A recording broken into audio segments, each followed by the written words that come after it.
Hi friends, మాకేమో third year BTech semester exams జరుగుతున్నాయి. సరే అని చెప్పి మధ్యాహ్నం అంతా ఖాళీగా ఏం కూర్చుంటాను అని చెప్పి ముందే ప్లాన్ చేసుకున్నాం వెళ్ళిపోదామని. కరెక్ట్గా వెళ్ళిపోతే వర్షం పడింది. మా ఊళ్ళేమో దేశ పద్ధతి గురించి చాలా చెప్తున్నారు ఈ గ్యాప్లో. బస్సే చాలా ట్రైన్ క్యాన్సిల్ ఉంది కదా. ట్రైన్ ఎదురు నేను ఎదురు ఆడ ఎదురు వస్తాడు. అక్కడ నుంచి ఎదురు వెళ్తాడు. ట్రైన్ సూపర్ ఫాస్ట్ అయితే 45, ఎక్స్ప్రెస్ అయితే 30, బస్సు 70. ఇలా ఆలోచించేంతగా మన ప్రియం సీఎం కూడా ఆలోచించలేము.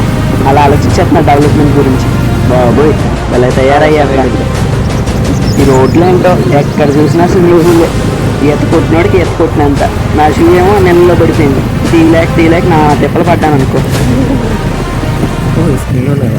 చూపించాలంటే ముందే తిప్పాలి, ఆపేసి తిప్పాలి.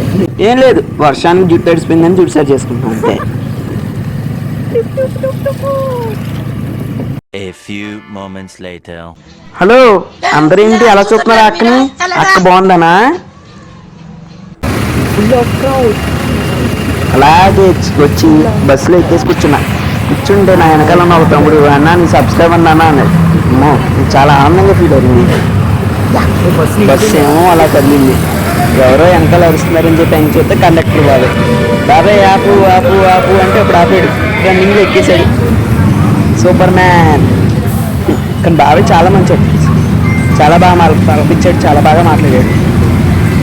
థ్యాంక్ యూ బాబాయ్. అలాగ కొనసాగించాం మా ప్రయాణాన్ని.